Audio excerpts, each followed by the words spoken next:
Okay, hello to everyone. Let's start the meeting today. Thank you. Good morning to everyone. Thank you very much for joining us today. Special thanks to those at the other side of the Atlantic who had to wake up very early this morning. Thank you very much. Next time we will try to schedule the session at the afternoon, so to make it easier. Thank you very much. So yeah, today's seminar is entitled Competition Law and Policy in Digital Markets, the Direction of Travel. This is the last seminar of a series of seminars and workshops called Rethinking Competition Regulation in Light of Digital Revolution, La Competència en l'Era Digital, which have been carried out by the Catalan Competition Authority with the collaboration of Palau Macaya and La Caixa Foundation during this year 2020. You can find contributions and videos of all these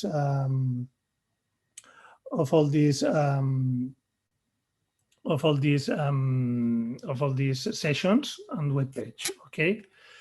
The initial idea of organizing this series of seminars and workshops probably arose back in 2017 from the technical debate that we had internally in relation to the fine of 2.45 million euros imposed to Google by the European Commission in the Google Shopping case.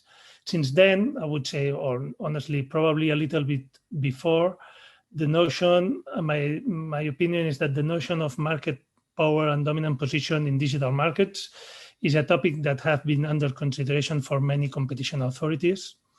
As an example, we have nowadays the CMA talking about the strategic market status and the Bundeskartellamt talking about paramount significance for competition across markets as possible definitions to overcome the problem of defining what is a dominant position in digital markets. Additionally, we have seen last week how the European Commission announced a statement of objections for considering that the use of non-public independent seller data acquired by Amazon's marketplace to benefit its retail services could breach Article 102 of the TFUE. But not only is the notion of dominant position in digital markets being re-evaluated by competition authorities, but also other aspects of the competition policy. New forms of anti-competitive agreements and measures are also under consideration or discussion. Moreover, discussions go even further, considering fields that traditionally were not related with competition policy, such as the use of personal data and privacy, but that relate to competition when these issues involve big tech companies. My idea is that, or my opinion is that the main rationale behind all this discussion is the need to determine whether or not the big amount of data and the big processing capacity that big tech companies amass is a problem in terms of competition and general welfare or not, or in other words, to determine whether or not do we have a social dilemma, as it is talk these days. I'm very glad today because we have Professor Pinar Akman with us, and she will put some light on these topics. She is Professor of Competition Law and Director of the Center for Business Law and Practice at the University of Leeds, and she has a brilliant and successful curriculum vitae. After the speech, I'm also happy to announce that we have let's say, a first row of 4 attendees: Shane Tews, visiting fellow at the American Enterprise Institute; Daniel Lyons, professor at the Boston College Law School; Thibault Schreppel, assistant professor at the Utrecht University School of Law; and Sandeep Bayasian, legal director at the Open Markets Institute. They will have 5 minutes each after Pinar's speech in order to enrich the debate with questions and comments, and then we'll have some debate. So with no more introduction, I'll give the floor to Pinar. So Pinar, the floor is yours. Thank you very much to everyone. Thank you, Mark. Let me try to share this screen first and see if this works.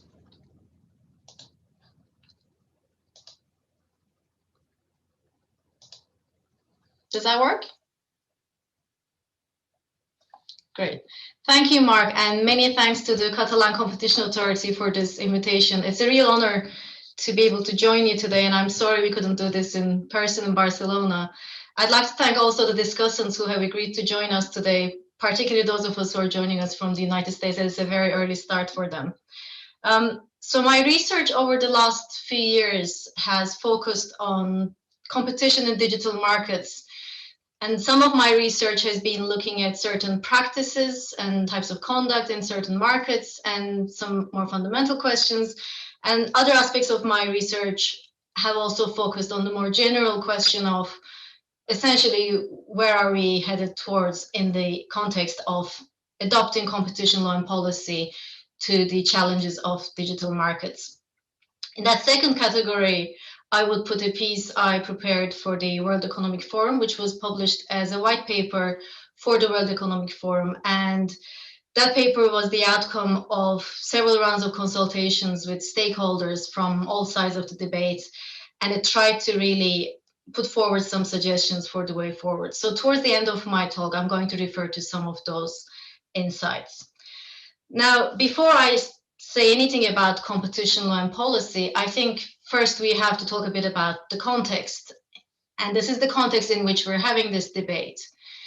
And I think many of us will agree that digitalization and globalization have essentially transformed the way we live, the way we work, the way we communicate, the way we trade, the way we express our opinions, the way we invest, innovate, and so on. And there's barely an aspect of our personal, social, professional, and economic lives that has not been touched by digitalization. And to just try to explain the degree to which this has happened over the course of the last 20, 30 years. So in the late 1980s, less than 1% of the world's information was digitized. By the time we got to 2014, analysts suggest that more than 99% of the world's information was digitized. And it seems that we're actually at the beginning of essentially a digital data creation explosion, as it were. So in 2019, for example, the World Economic Forum predicted that by this year, by 2020, the amount of data in the world would reach 44 zettabytes. So the infographic I have on the screen, which is from Statista, suggests that this would be 47 zettabytes by 2020. And just to try to explain to you what that is, and I'll save you from having to count how many zeros there are in that slides. There are 21 zeros next to 44. So again, to put it in context, we are in a context where there are potentially 40 times more bytes than stars observable in the universe. And if you look at the infographic there, this is not even the beginning, because in 10 and 15 years' time, there's going to be even a bigger explosion in the amount of data we are creating.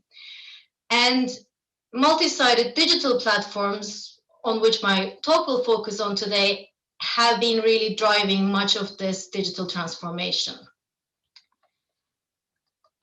And I think you'll probably agree with me that there have been five particular platforms that have been key players in this digital transformation. And those five are Amazon, Apple, Facebook, Google, and Microsoft, whose combined valuation together is around $6 trillion at the moment, which is around a quarter of the entire Standard & Poor's 500 index. And the Standard & Poor's 500 index is an index of the 500 largest publicly listed corporations in the United States.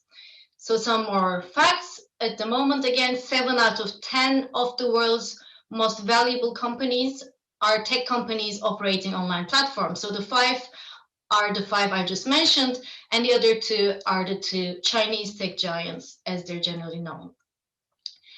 And this trend is not going to, reverse itself, I don't think. So digital is pervasive and it will only grow. So pre-COVID, analysts had predicted that by 2025, 25% of the entire economy may be digitalized.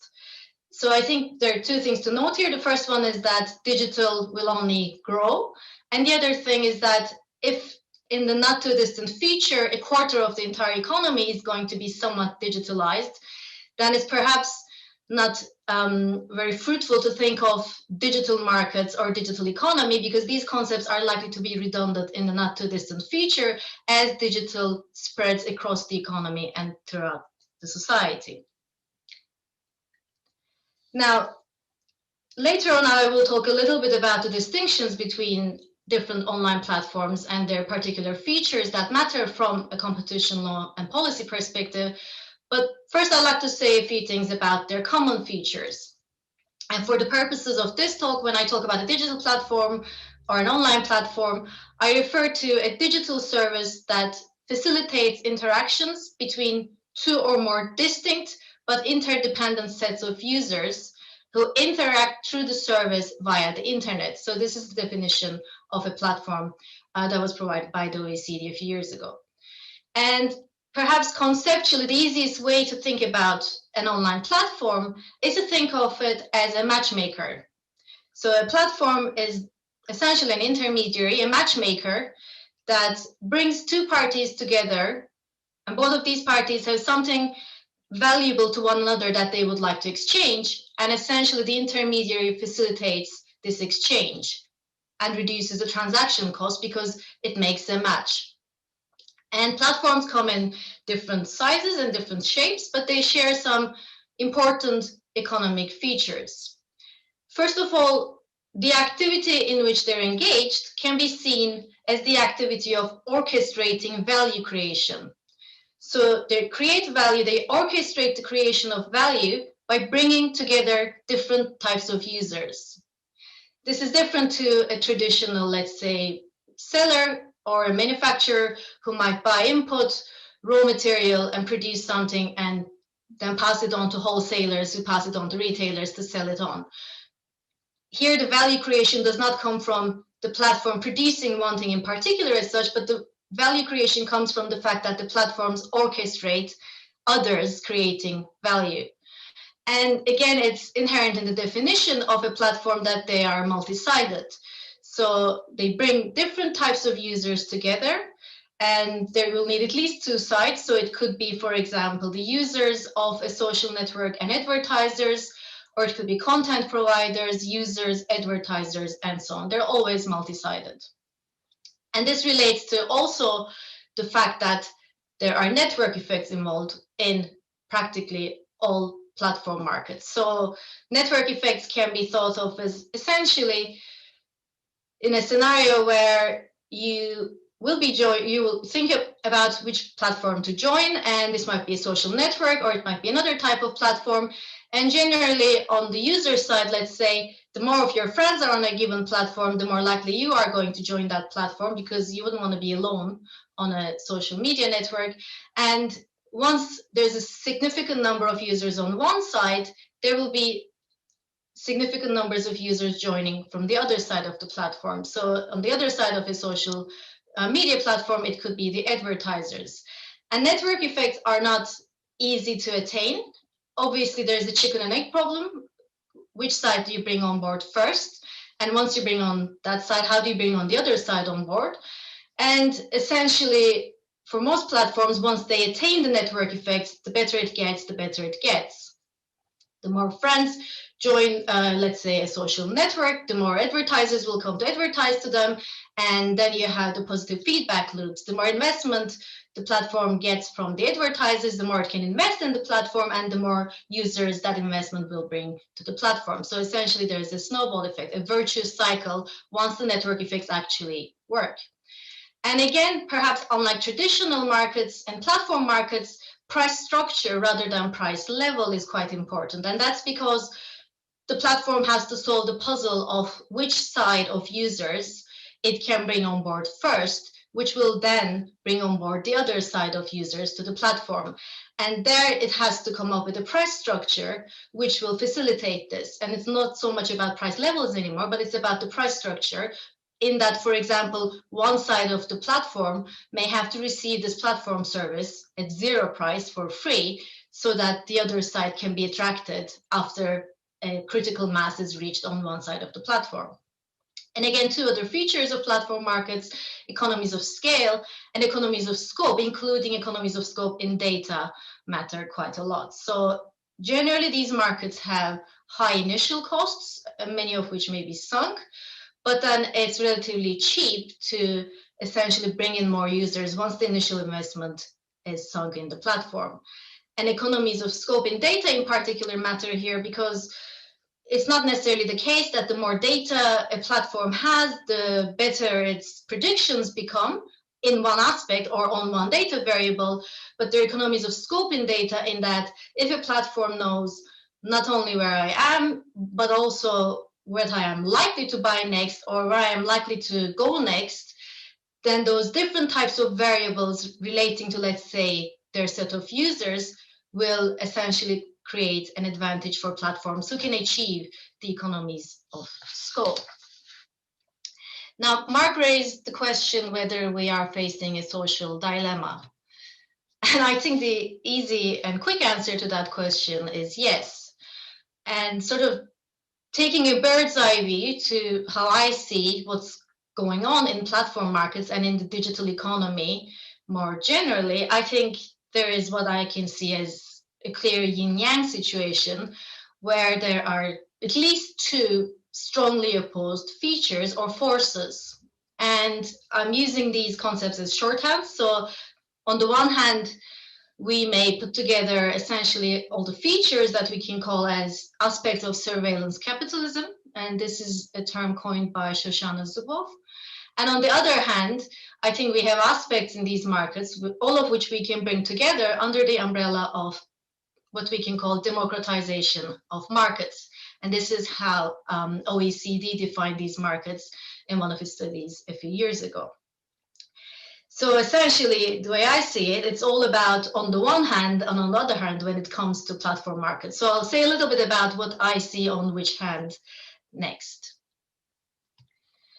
So I'll start with the benefits, and these can be put together as essentially expressing the idea that platforms, from an economic point of view for a start, but from other perspectives as well, have democratized markets. And how have they done that? So there are different features that fall in that category as far as I'm concerned. First of all, I think we can hopefully all agree that platforms have created an expansion in the economy in terms of resources. So they have utilized previously dormant resources through introducing new types of transactions, services, and sometimes entirely new markets. So your spare bedroom, which was a dormant resource, can now earn you revenue, or your spare time, previously, which wasn't of any value in terms of the economic output, can now actually be an output or an input into the economy. And I think in general, this has resulted in increasing the size of the pie. And platforms have also lowered transaction costs. So transactions which previously were either not possible because they were prohibitively expensive or logistically not possible, particularly I'm thinking of e-commerce here, have become possible thanks to the facilitation of the intermediation of platforms. Platforms have also created new employment opportunities.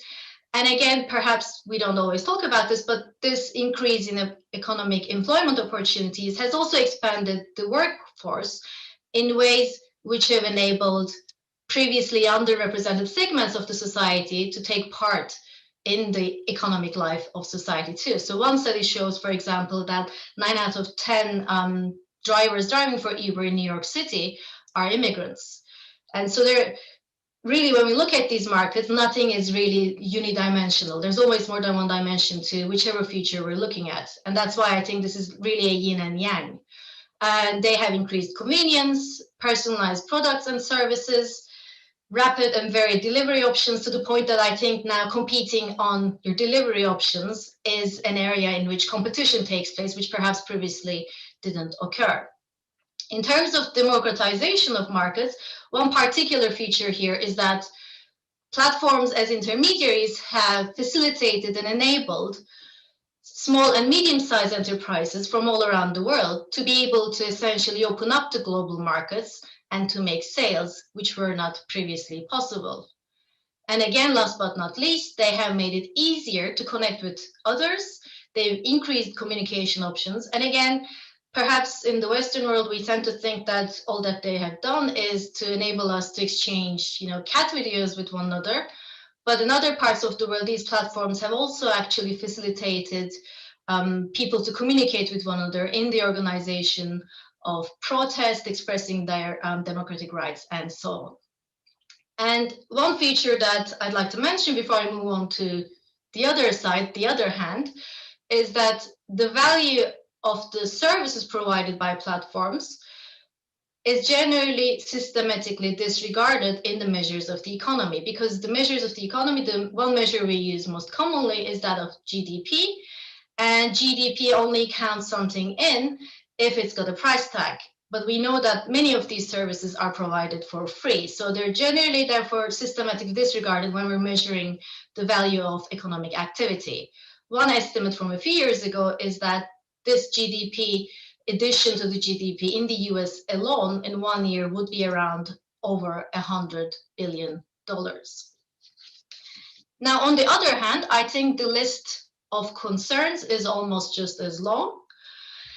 And here the proposition is that we are possibly on course for a new type of serfdom, where we are actually essentially the raw material. Us as human beings, are the raw material for the surveillance capitalists' profits. And I've sort of brought together numerous concerns under this heading, because these are somehow aspects of that one big concern. Essentially, what's happening with our data and what are we being used for if we are raw material here. And this list includes fake news, misinformation, disinformation, privacy violations, mental health, election meddling, child protection, serious child protection concerns, hate speech, and so on. So the list goes on. And as I'm sure you'll appreciate, not all of these, in fact, not many of these are necessarily competition problems or problems that could be resolved through just using competition law or policy. In the market context, though, one particular concern has been that ineffective competition enforcement is essentially what led to the emergence of these tech giants.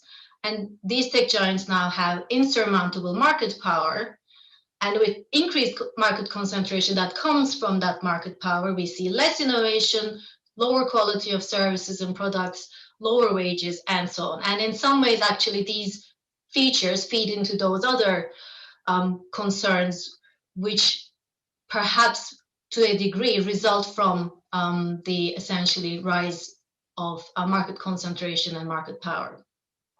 There have been several suggestions in this context following on from these concerns, and these include, again, a long list, and I'll come to some of these later on, but just to sort of give a broad picture of what have been suggested, one suggestion is that these gatekeepers, the particularly big tech companies, should be broken up, or they should be regulated. They should be banned from selling on their platform. They should be banned from giving their services default status. They should be banned from favoring their own products or services. They should be banned from entering into exclusivity agreements. They should be restrained in their mergers and acquisitions activity. They should be subjected to reversals of burden of proof. And at one point, it was also suggested in the UK that they should actually be nationalized. Now, let's sort of steer towards more competition law then. In the context of competition law and policy, given all that background and given all that context, it's quite, I think, easy to see that there are certain features of the platform business model that pose some significant challenges when it comes to enforcing the law for competition authorities. And I'd like to talk a little bit about what these challenges are. And this is not even necessarily an exhaustive list either. So I think the first challenge starts from the fact that these platform services are generally provided for free to consumers. And as those of you who are competition specialists will know, any competition analysis, particularly in the area of abuse of dominance or monopolization, assessing market power, will generally start from defining the relevant market, because we have to establish over which relevant market this company in question has market power. And the current tools that we have for defining the relevant market are all based on there being a price. Without there being a price, we don't really have a starting point as such in order to define what the relevant market is.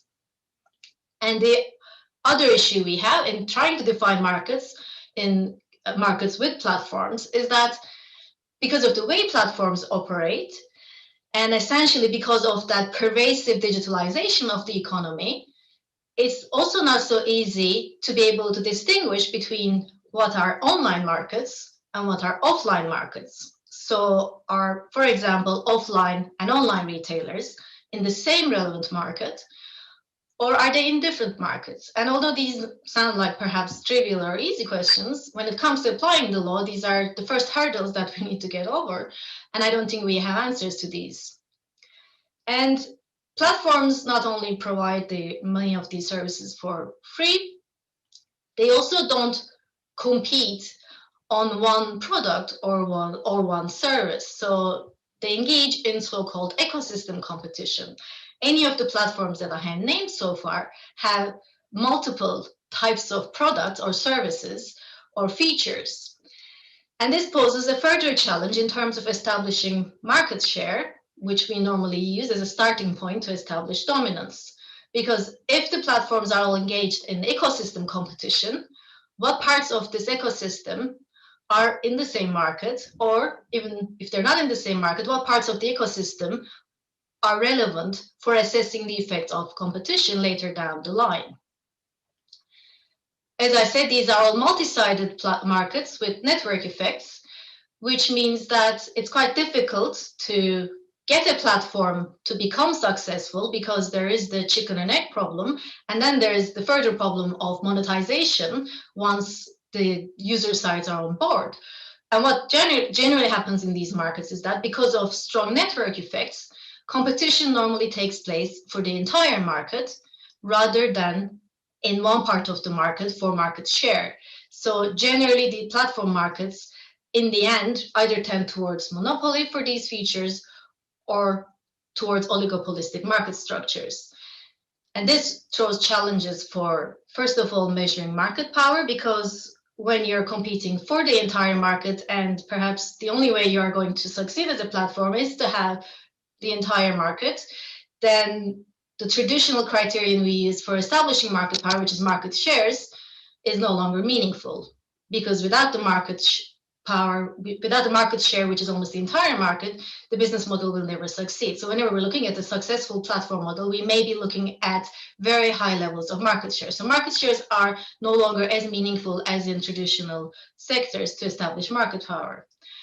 The other issue here is that these markets, if we look at perhaps markets as in, let's say, search engines or social media, we might see that there will only be a few competitors in that market. But also if we take a bird's eye view, we also see that overall the digital platform economy has an oligopolistic market structure where you have 4 to 5 firms. And again, those of you who are specialists in computational economics will, I hope, agree that actually our understanding, both from a legal and from an economic perspective of oligopolistic markets, is probably far behind our understanding of many different types of market structures. So this is a further challenge, because it's much harder to be able to establish in an oligopolistic market structure whether the companies are actually competing or not than, let's say, in other market structures. So a further effect of network effects is that, as I said, this is a virtuous cycle when the platform manages to succeed. But that also makes it very difficult to contest these markets. And these markets, therefore, can tip. So one company or one platform can essentially take over the entire market because the market tips towards that one provider. Most often, this is the one with the first mover advantage. And essentially, the success of one platform is the entry barrier of another. So barriers to entry are almost natural results of the network effects in these markets.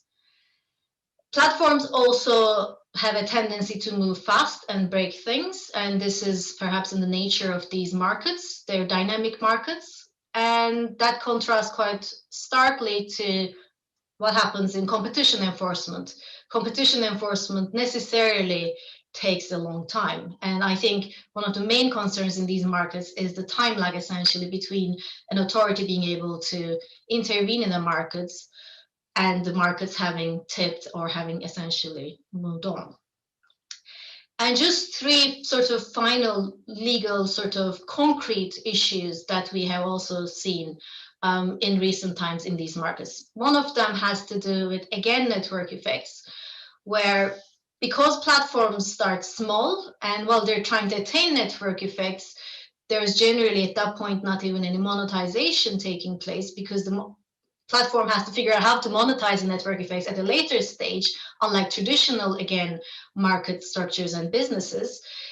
Particularly in the area of merger control, this has led to legitimate questions being raised around whether merger control has to take a different shape when it comes to digital technology markets. And that is because, especially when the merger is between an incumbent and a startup, where the essentially incumbent may be taking over a startup which on paper doesn't really have any revenue and is rather small, although this may not be caught in the net of merger control.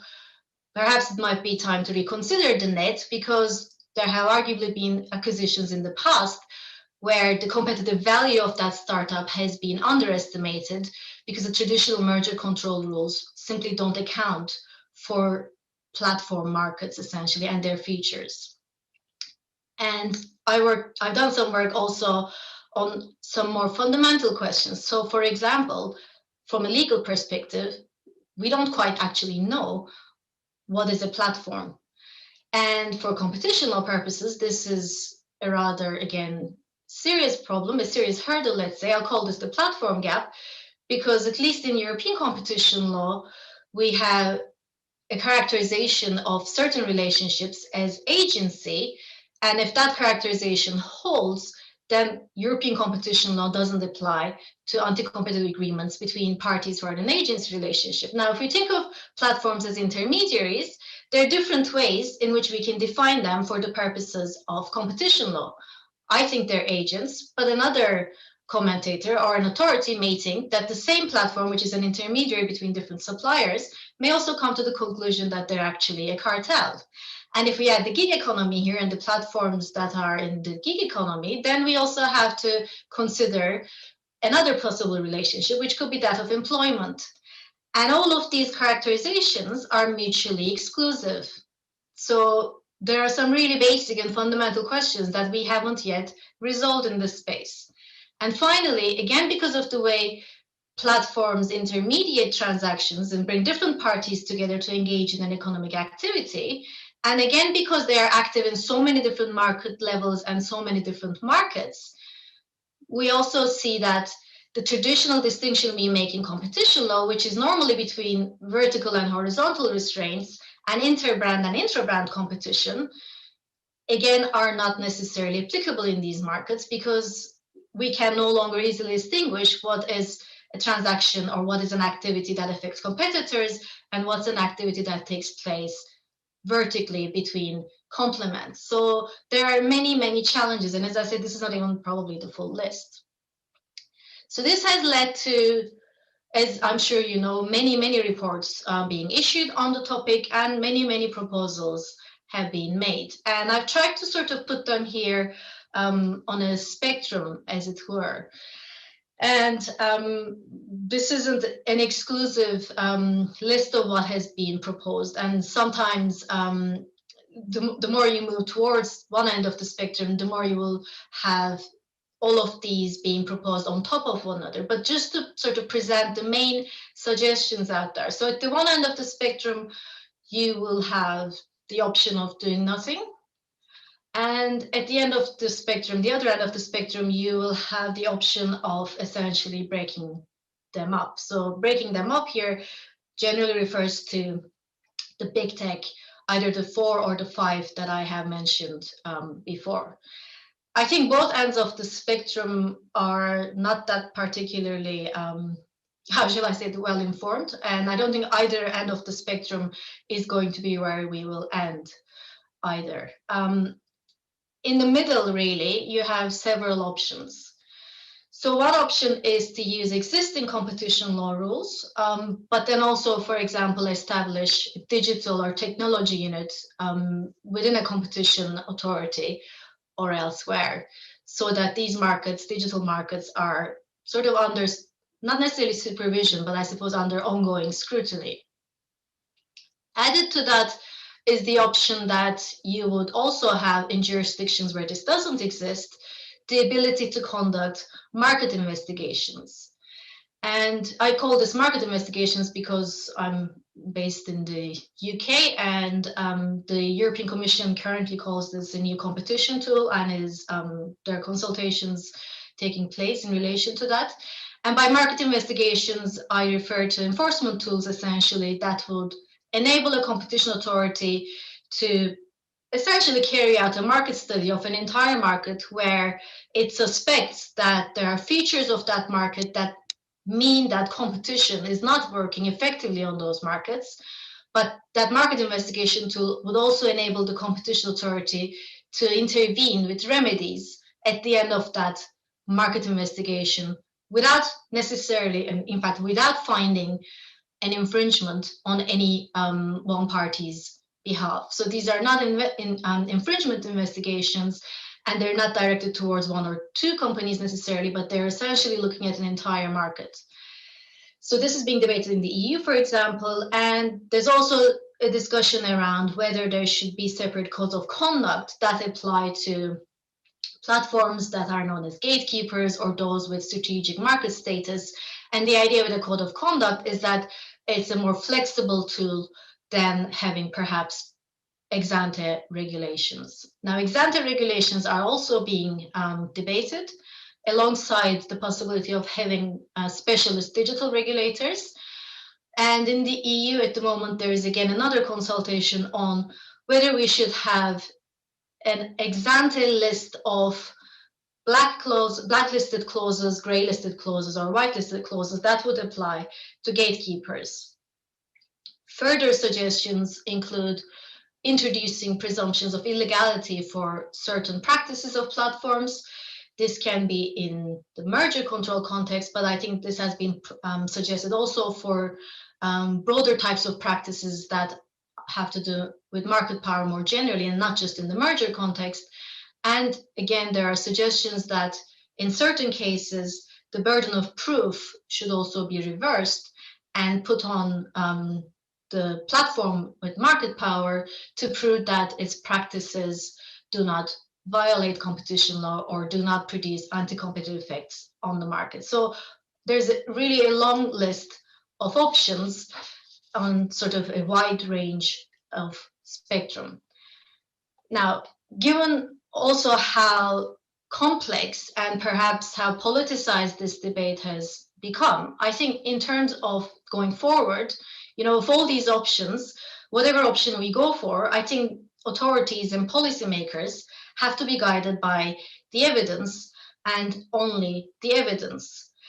And by evidence, we have to actually mean actual evidence. I mean that competition authorities have to get their hands dirty. And it's the competition authorities or similar enforcers who have to actually gather the evidence from these markets and be guided by that. So evidence, as far as I'm concerned, doesn't include reports from the trade press. Evidence doesn't include anecdotal evidence. This has to be evidence that are collected as evidence through studies of markets. And some authorities are undertaking these studies. So, for example, the CMA has done that. The Australian authority has done that. Others are doing that. But this is the authority having to actually collect the evidence itself, whilst being open to the idea that once it collects the evidence, it may change its mind, as has happened, for example, in the case of, again, the Australian authority, which did change its mind regarding something to do with search defaults after having gathered the evidence. And the reason evidence is so important here is because there are features of the features of digital markets that deserve attention are possibly also the features that makes these markets more efficient by yielding better outcomes for consumers. And therefore, there really has to be essentially a cost-benefit analysis.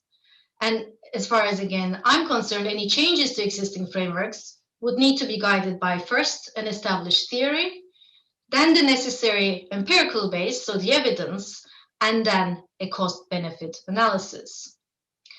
So in going forward in that space, I'd like to raise 3 questions, or I'd like to suggest that there are 3 questions that I think we need to be bearing in mind, particularly when we're actually changing established frameworks to move on to new frameworks. The first one has to do with regulation and ex-ante regulation and how that will interplay with competition law, with existing competition law. The reason I ask this first question is because if we look at experience in general with ex-ante regulation, and when we have used in the past ex-ante economic regulation, we see that we've generally used this in cases where we know that competition doesn't work, we know that competition will not work, competition has failed to work, and these are generally natural monopolies where we use ex-ante regulation to impose certain terms and conditions with which we try to essentially substitute competition.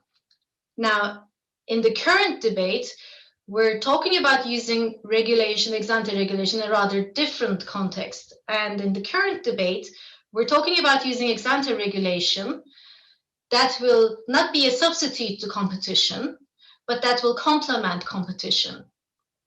And the question is, do we yet have a regulatory theory that can inform this type of use of ex-ante regulation? The second question is, again, when we're thinking about how to change frameworks, is there sufficient empirical data on the relevant markets and on the behavior of firms and consumers on those markets that can enable a cost-benefit analysis of different types of outcomes? So the cost and benefit analysis of taking a given action or not taking that given action. So have we got enough information? Have the policymakers got enough information to be able to engage in that cost-benefit analysis? I assume the answer to that depends on the market that they're looking at and will have to change from market to market. And again, that requires having collected evidence in the first place. And finally, the last question that I think we should be guided by is, are the policymakers clear about what the ultimate goal is? And does their expressed goal add up when we compare that against the evidence they put forward to justify their actions or to justify their lack of actions? And I don't really want to open the can of worms here, which is that of what is the objective of competition law. But I think this is a discussion that has to be had. And in the UK and in Europe, in the European Union, this is generally being seen as the essentially making markets work well for consumers, as the OFT used to put it. So is the goal here to make markets work well for consumers, or do we have other goals? In which case, I think we need to have an open debate about what those other goals are and whether they trump the interests of consumers and making markets work well for consumers. Now, going forward, I think there are some emerging insights that can inform competition authorities' practice and policymakers. And one of the main insights here that I mentioned came out of the white paper for the World Economic Forum was that when it comes to platforms, as much as this sounds like a cliche, one size really does not fit all. Platforms come in very different types and shapes and sizes. And I think if we are going to try to bundle platforms together, we have to come up with ways of doing this where it's more meaningful than saying these are all gatekeeper platforms, so we'll subject all of them to this set of rules. And the reason I say that is because a gatekeeper platform on the online travel agent market, let's say, is very different to a gatekeeper platform on the search engine market. And they operate on entirely different business models, and the rules that we make that we hope would be applicable to all of them is not likely to be applicable to all of them because of the different features of their operations. So I think bearing in mind that we can't just bundle all sorts of different types of platforms together and expect that the same set of rules will apply to all of them is not particularly helpful. And that has to be, again, guided by the evidence on the markets and an in-depth understanding of the business models involved. Now, I think given the limitations on the resources of competition authorities and policymakers, it might also make sense to prioritize those areas where market-driven solutions are unlikely. So there are some features and some aspects of competition not necessarily working as well as it should on these markets that market providers may provide solutions to. The Australian authority, again, has identified this, for example, in the context of advertising and transparency, where through its market study, it observed that the lack of transparency in the advertising model is being to some degree essentially not necessarily compensated for, but is being catered for by market-driven solutions, essentially third-party intermediaries trying to come over the lack of transparency in these markets. And I think another useful idea might be to try to learn not just from necessarily mistakes or where things might have gone wrong, but also from occasions where things have actually gone well.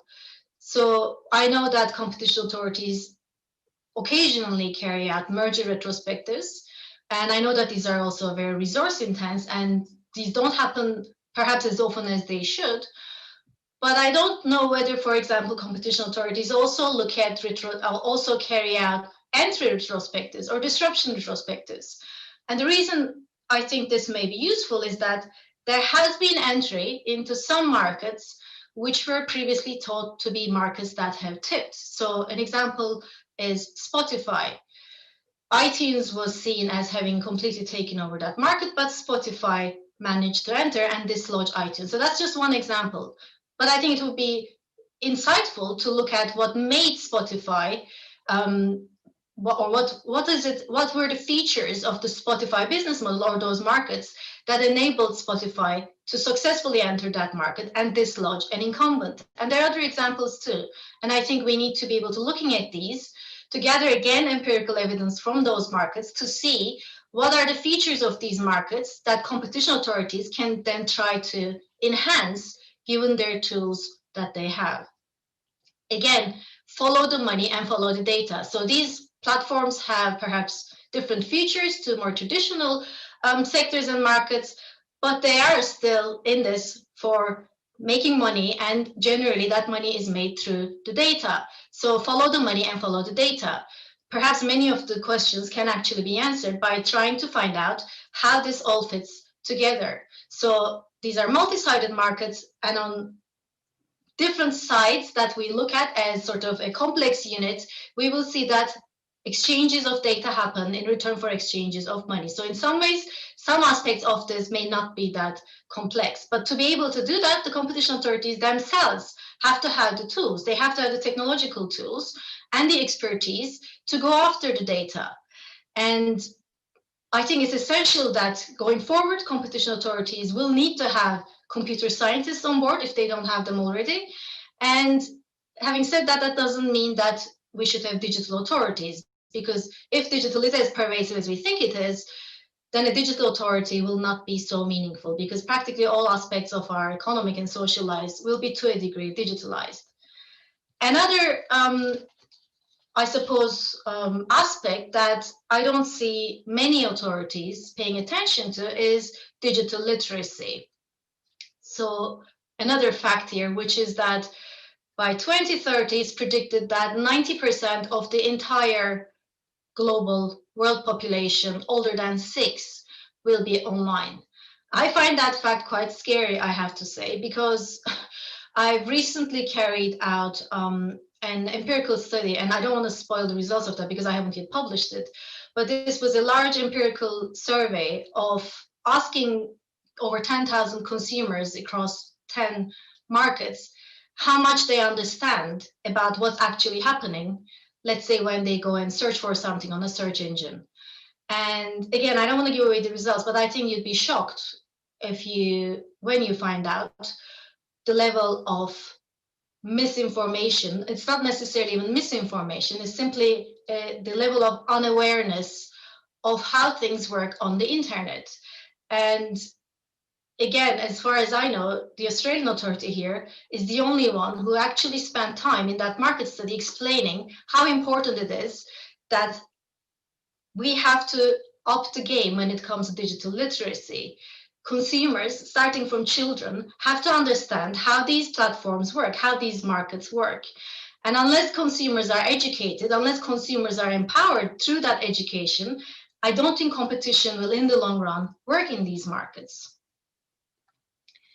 So talking about consumers and consumer protection, again, another insight that came out of that consultation in the context of the World Economic Forum white paper was that consumer protection issues and competition concerns on these markets are often very closely intertwined. And it seems to make sense that these powers, enforcement powers in consumer protection and competition, are concentrated in one and the same authority. And if they're not concentrated in the same authority, there has to be at least formal mechanisms of these two different types of authorities communicating and liaising with one another in these cases. Another insight I would suggest is that competition authorities have to be looking towards what I would call the next big thing markets. So the markets that have not tipped, and looking at ways to see if they can take action that would reduce the barriers to entry by either stimulating entry or by stimulating multi-homing. Again, this seems like a fairly straightforward, I suppose, solution, but of course they need to be having those markets or the digital units in force to be able to essentially, I suppose, monitor these markets to see what may be the next big thing. Where is the next wave of innovation going to come from? Where is it that we need to be looking at preserving competition? I think I said quite a bit about regulation, and this is what I sort of think at the moment about regulation. I think it's quite clear that certain aspects of competition on digital markets and also certain non-competition aspects of digital markets do require regulation. The question is, what should that regulation look like? And here I have picked some that I think are no-brainers. So there is little sort of I can think of few reasons for which we shouldn't do some of these. And that should be, I think if you engage in the cost-benefit analysis there, you will see that almost certainly the benefits of adopting some of these are going to be higher than the cost. The first one is market investigations. So I never understood why at the EU level, for example, we don't have the ability to do these market investigations. Looking at CMA's reports, for example, we can see that the CMA has saved British consumers very, very significant amounts of money by undertaking more significant amounts of money by undertaking market investigations as opposed to enforcement actions. Particularly with digital markets, it makes a lot of sense to be able to look at the markets altogether because it's the features of those markets that potentially cause problems for competition and try to essentially impose remedies or changes to the structure of the market. And this can be simple things as, for example, making it compulsory to put certain bits of information when somebody is signing online to a network and so on. Similarly, transparency seems to be a real concern. So having read these reports, transparency is, or the lack of transparency is a common feature across all of them. And the lack of transparency cannot really be good for either side or any side of that debate, I don't think. So there's lack of transparency with regard to advertising. Advertisers don't necessarily know what types of advertisement is working, what isn't working, essentially where their money is going. And there's lack of transparency in some other business-to-business aspects of these relations, in particular when it comes to platforms that intermediate transactions, sales, e-commerce between businesses and consumers. And I think there's also lack of transparency when it comes to the use of consumer data. I'm not sure consumers have been provided with sufficient information that make it transparent enough for them to understand how their data is being used. So improving on these through regulation, to me, sound like no-brainers. Now, there are two other aspects as well that I think can be improved by using regulation, but these are not as straightforward as the first two. And those relate to data portability and data interoperability. Again, it seems an obvious way of increasing competition in these markets. If there are lock-ins in these markets, and if that results from the inability to carry one's data to somewhere else, or even if you carry your data, you can't use, let's say, more than one service at the same time because there's no interoperability. I think these are fairly obvious ways of trying to make competition work better on these markets. But the sharing of data or making data interoperable also will raise first concerns in terms of, let's say, privacy and data protection, but also concerns in terms of investment and innovation. So this is not as straightforward as the first two. Again, I think merger control is in need of an update, and this can be simply through means of broadening the net so that competition authorities will be looking at more transactions that were previously slipping through the net. But again, here there are some concerns that would need to be taken into account. There likely are startups there who come up with these, let's say, new ways of doing things and innovations and so on, because they want to be, essentially they see being bought by the big tech as the way out. And this is the same, perhaps, perception of the investors who invest in these. Once this new startup succeeds, a way out, an exit strategy is being bought by the big tech. So these will have to be taken into account. But I think, again, given some thought, there are certainly ways in which regulation can enhance these aspects. So what I don't think is necessary is to essentially upend competition laws as we know them, because at least the competition law rules I'm familiar with are some of the broadest rules, as far as I know, that we have on the books.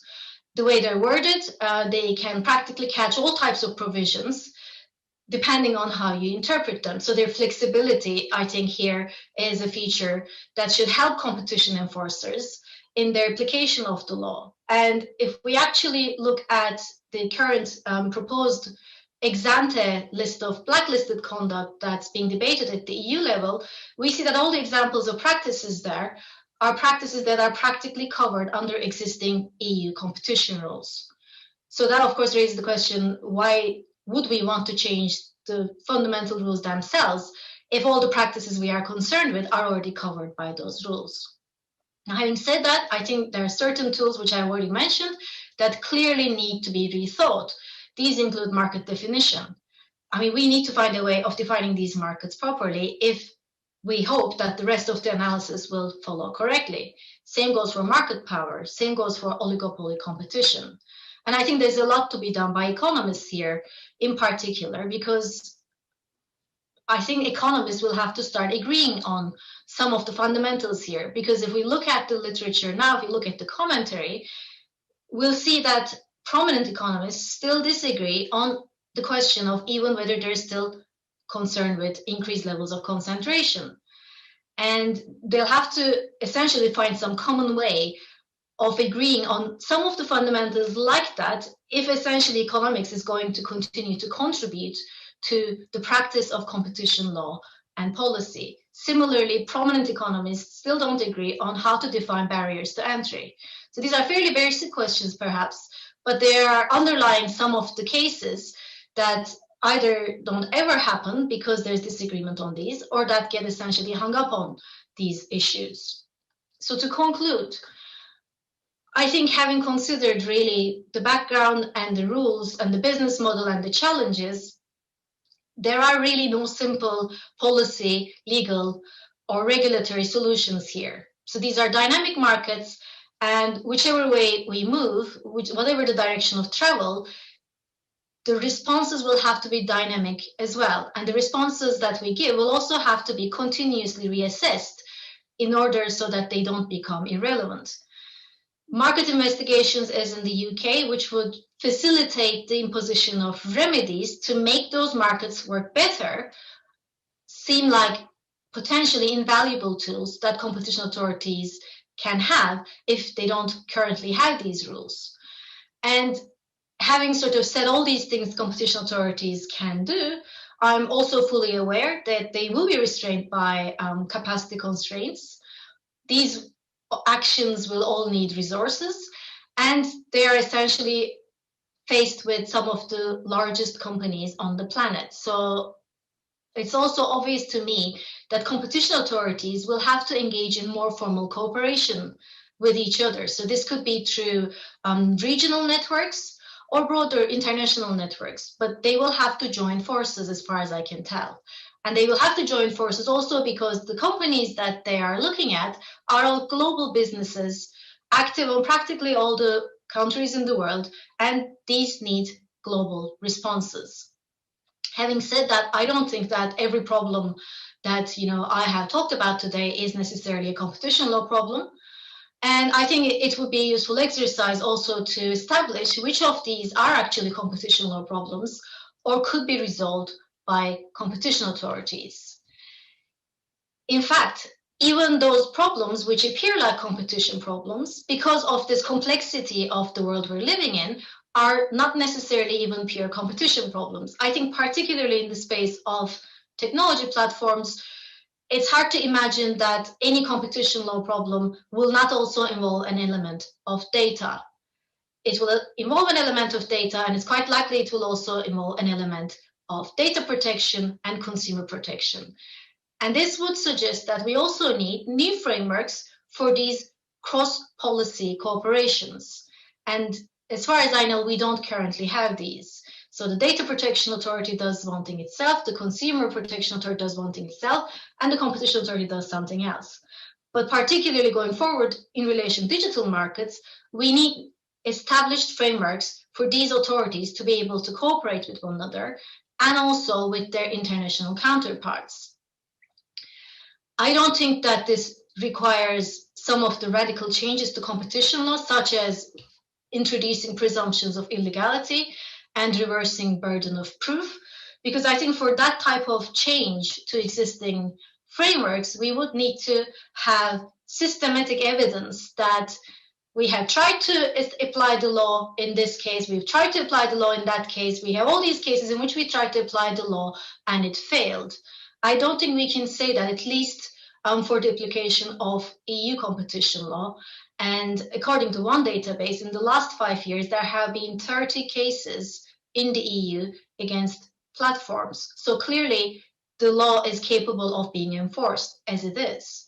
And therefore, I think we have to there distinguish between a failure of the law to be applicable or to achieve its aims to preserve competition on markets and a failure of perhaps enforcement of the law, because the latter would require improvements on enforcement rather than changes to the fundamental rules. So to conclude, I think since my talk was about the direction of travel, the way I see it, the direction of travel almost certainly involves a mix of market-driven solutions, and there will be some regulatory solutions, and there will be enforcement tools, existing or new enforcement tools being used by competition authorities, consumer protection authorities, and data protection authorities. Thank you.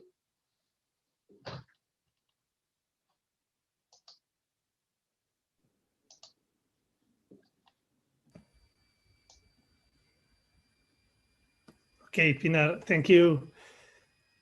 Yeah, thank you very much for this nice, this nice presentation. It's been very clear for me and very insightful. I think that's and it's well balanced between the two extremes. Okay, and with insightful proposals. So thank you very much for this this presentation. So now it's the time for the other people that we have in our first row to just incentivize or to motivate or to enrich the debate. So I will start with Shane Theus to ask her if she has any questions or if she wants to put some topics on the table. Okay, so Go ahead, Jane. Mark, thank you. And Pinar, thank you so much for inviting me to be part of this discussion. That your whole deck and that conversation is the basket of my favorite issues that I spend all my time on. So it was great to hear your perspective on that. You know, for me, a lot of this is the ability for the markets to self-correct, and they've done that through innovation. And so I'm very concerned about regulation getting in the way of that path. But to break that down into a couple different parts, part of it is, you know, for me, it's the consumer interest. So they have better product availability and better product, I'll say quality, but they also have the ability to take things back if they don't like what they have. And I'm going to focus just for a second on Amazon. So Amazon delivery, I think, has been the godsend besides the ability of having internet access during COVID, you know, just the things that have been available. So it's a little challenging for me when we have so many people that want to break it apart because it's working. So, you know, when you take the time to look at why Amazon works and why you have smaller businesses that are actually part of their process is because they've handled two things very well.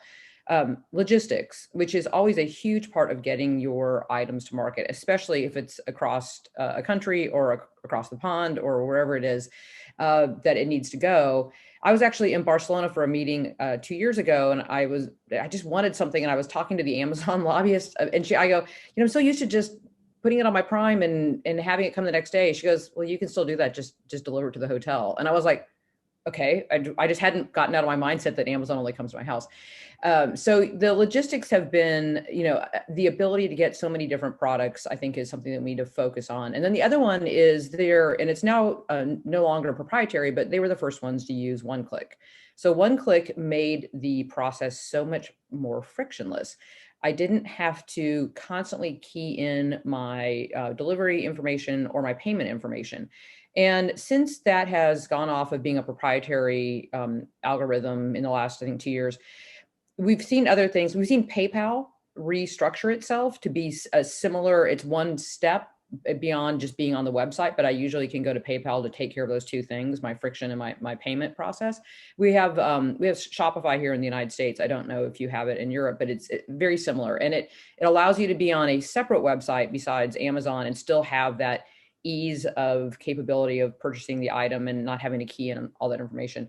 I can understand the reason why people think that sometimes that's too easy. I'm not allowed to order anything off Instagram between midnight and 6 a.m.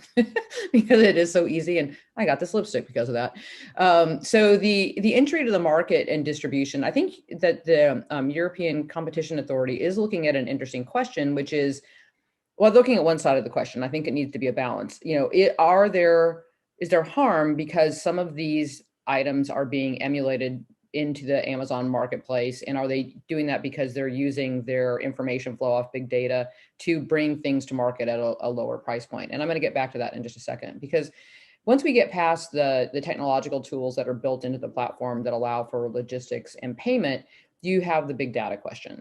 So that is what I call the algorithmic magic. The platform knows what I like and it serves it up to me. And some people might find that too easy. I love it. I wish the rest of my life was as easy as doing things on Amazon. 80% of life is pre-decisional. If you know I'm going to want it, just make it easy for me. But there is a side note. I'll say that one of the things about big data in general is that it is a target for hackers, which brings in a couple different issues that, Pinar, you touched on, but one of them is privacy, and then the other one would be cybersecurity. So you need to be careful as you're building these, and this can be a challenge, especially for smaller companies who may still carry a lot of data that would be considered privacy challenges. It's easy for hackers. Hackers go, they're like, you know, it's like the old adage about why do you rob a bank? It's where the money is. You hack the data because it's there. And one of the things that we know, Amazon so far has done a great job of is not having any issues around that. I know I just got a whole slew of letters saying that my data was out by hospitals, things that I want to have trust. And I think part of what you've done in an interesting way with the GDPR is made the cost point is such a pain point on privacy / data that companies are paying more attention. And I think that could be very helpful from the consumer welfare standard of making sure that the information that you garner from these purchases is protected.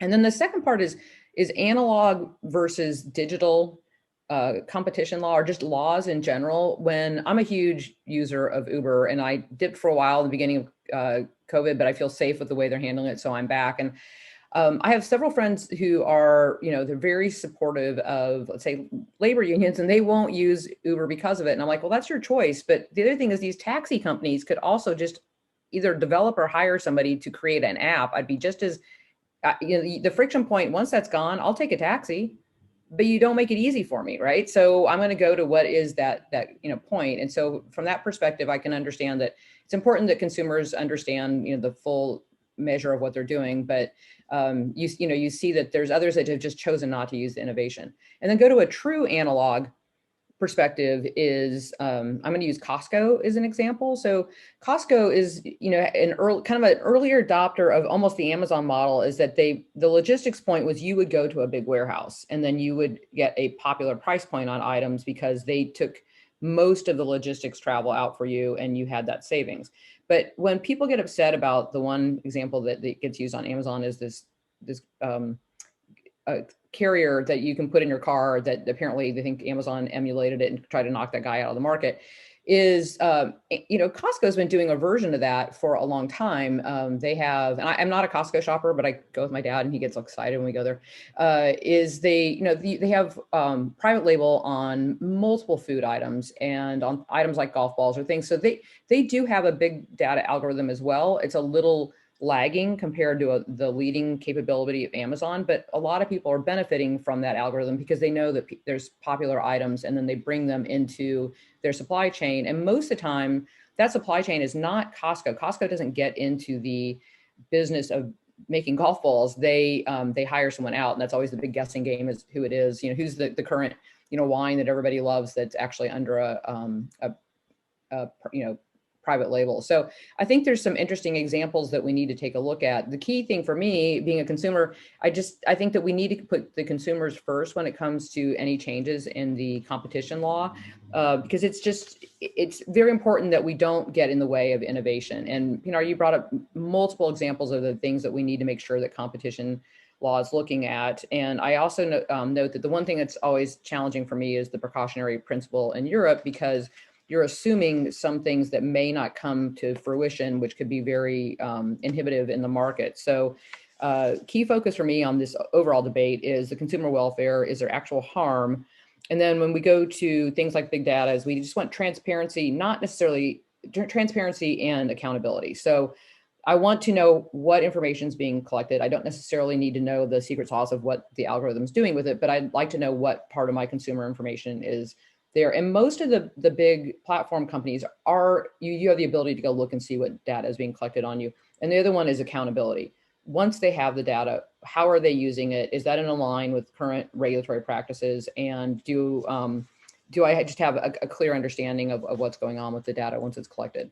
So those are the key points. And again, I just want to thank you for bringing me into this discussion. It's really interesting. Okay, thank you. Thank you, Shane. Yeah, Thibault, go ahead, please. Sure. Can you hear me? Yes. Yes, great.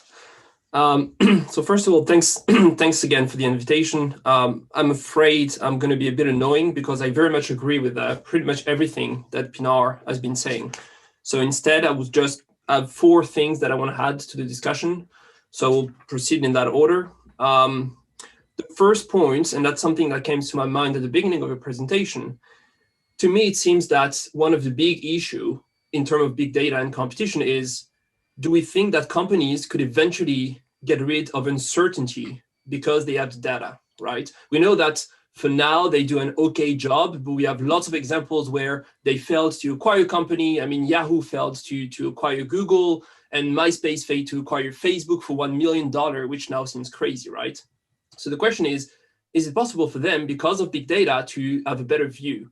If the answer is positive, it seems to me, then we will see some anti-competitive practices there, right? Because it's actually easier to target a new company coming in on the market. If the answer is negative, it doesn't mean that we shouldn't care or do anything. I think then the very important question is, who owns the infrastructure? And if you own the infrastructure, it means that you can wait for another company to emerge and then eventually kill the company at that time. So I think, for me, thinking of it in terms of layers is very important when it comes to those ecosystems. But another question that goes along is the same question for agencies. Do we think that because of big data, agencies will be able to make a better job at two different things. The first is to tailor better decisions and policies. And if that is the case, and to some degree will be the case, but I think it will be very interesting to know exactly which data agencies need to be able to, put some better decision. And so I think it will be very interesting to hear from you maybe, and from agencies generally speaking, but also in terms of understanding markets and companies and industries. It will be interesting to know which data will be helpful there. So that was the first point. The second point I wanted to mention, and here again, I very much agree. At some point, Pinar, you said that we don't even know what a platform is when it comes to the law. I'm not even sure if we know what a platform is, generally speaking. And for me, there is a big distinction which is important between platform and aggregators. Very shortly, a platform, which is actually a French word, which comes to the word platform, which literally means a form that is flat, that you can use to build something on top of it. It seems to me that that is a platform, and that is the meaning in the Oxford Dictionary. And that, to some degree, you could argue that an operating system is a great platform, right? People can use it to build softwares on top of it. When it comes to Google.com, Amazon.com, Facebook.com, it seems to me that you cannot use them to build something on top of it.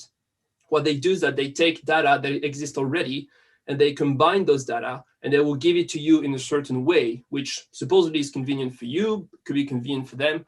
And I think that raises two totally distinct questions when it comes to competition law, and especially, again, if we want to focus on anti-competitive practices, it offers different possibilities for those companies. So I just wanted to put that on the table. The third point, and here again, at the end, I think the first 3 points are very much related to what you stressed many times, the idea that we need more studies. I'd like to make a distinction between network effects and the learning effect. The idea of the network effect is that, and we all know that, the more people are using a service, the more you can derive from the service, right? Let's say there is a new social media, awesome features, no one is there, you cannot derive anything from it. If you publish a great video or picture or whatever, if no one sees, then there is no use. Why would you do that? The learning effect is a bit different. To some degree, they are interrelated, but the learning effect is the idea that the more people use Google or Facebook or those companies, the better they become because they actually know your behaviors and what you are expecting from them. And to some degree, I think we've seen a true correlation between the two, because the more users, the more you can actually learn from those users. I think it would be interesting to know if, because of big data, and especially the way we analyze those data, we can actually decorrelate the two.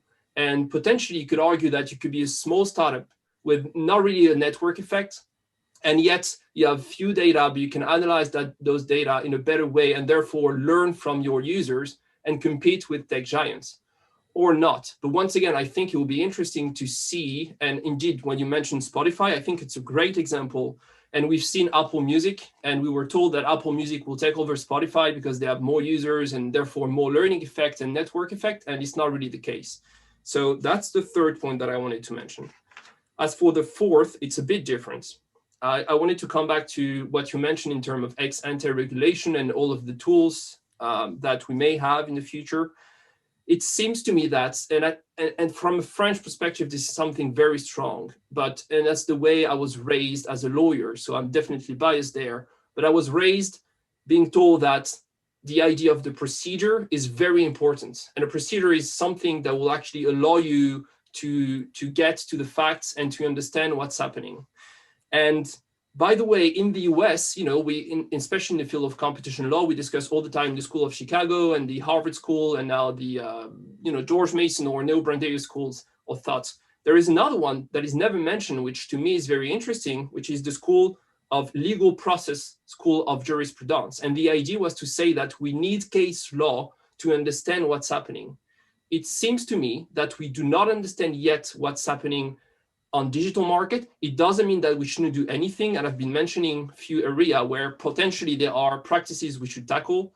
But when it comes to automatizing those remedies and putting some ex-ante regulation, I fear that what we're going to try to do is just circumvent all of those decades of jurisprudence, which are, yes, burdensome for agencies and for companies, but probably there for a reason.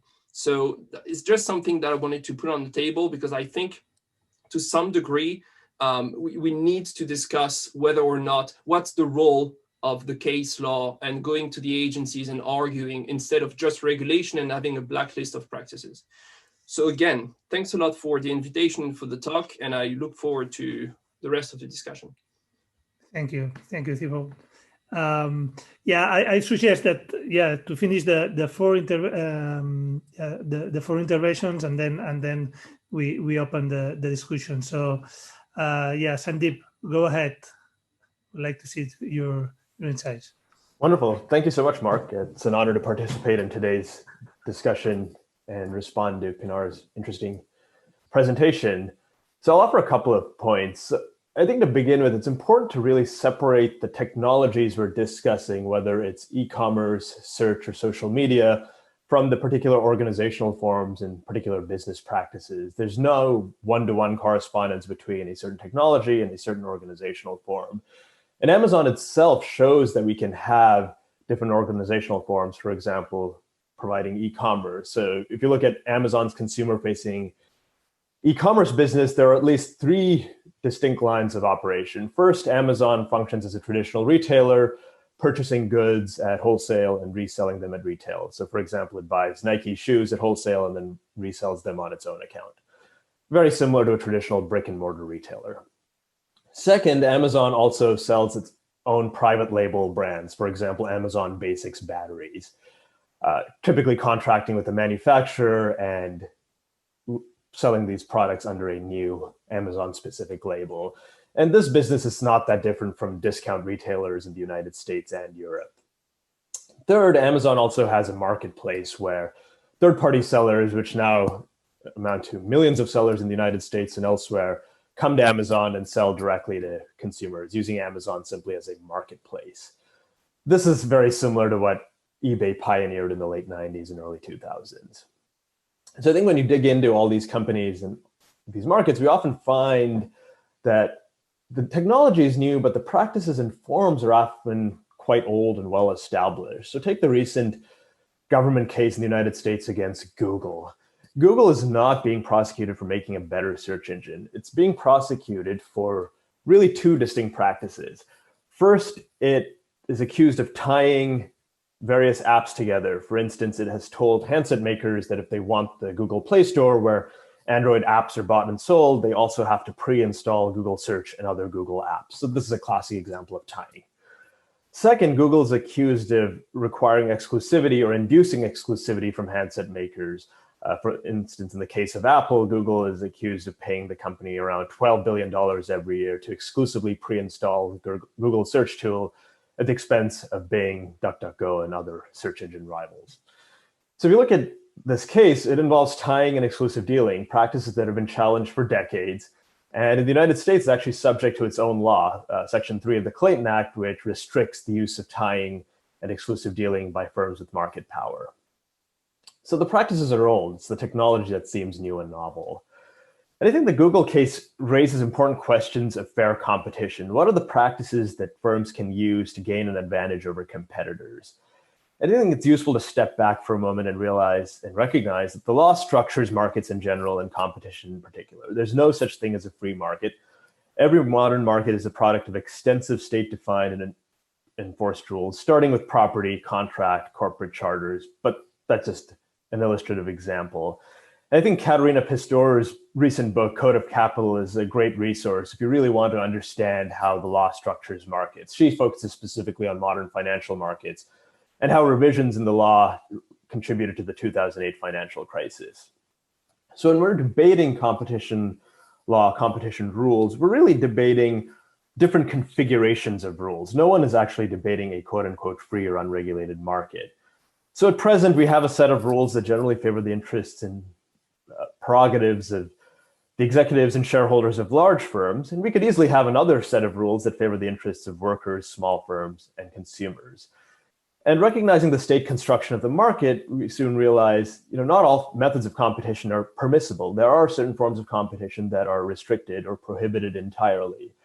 So for example, firms cannot gain an advantage over rivals through false advertising and patent infringement. We have well-established laws on deceptive marketing and against patent infringement. So turning specifically to competition and antitrust law, it's rather vacuous to say that antitrust law protects competition. The question is, what types of competition does it protect and what types of competition does it proscribe? How should firms compete with each other? What business practices and means of obtaining advantages should the law encourage?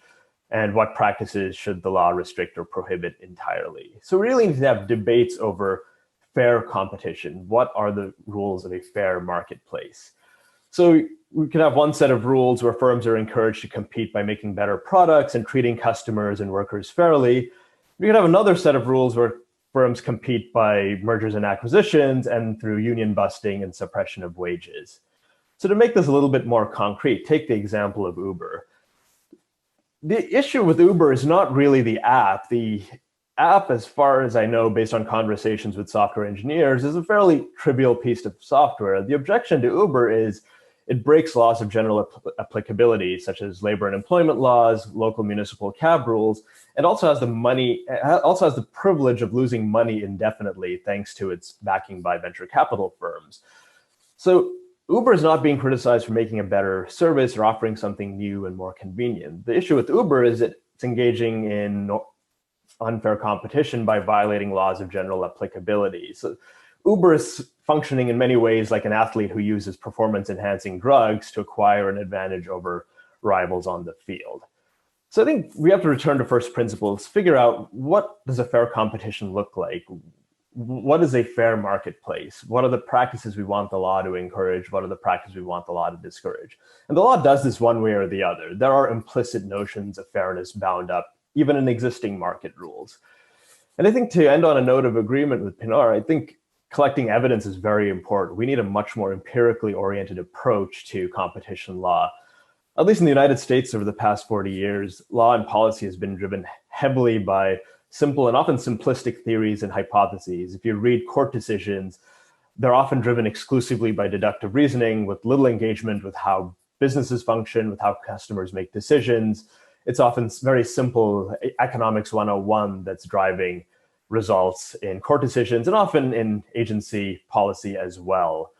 So I think the recent explosion in empirical research around mergers and other business practices is welcome and long overdue, and really helping shake up policy and discourse in the United States. But ultimately, we do have to have the normative debate. What do fair markets look like? I think collecting evidence is important, can certainly inform debates, but policymakers and ultimately members of the public must debate and decide what constitutes fair markets and what constitutes fair competition. Okay, thank you. Thank you, Sandeep. And Daniel, it's your turn.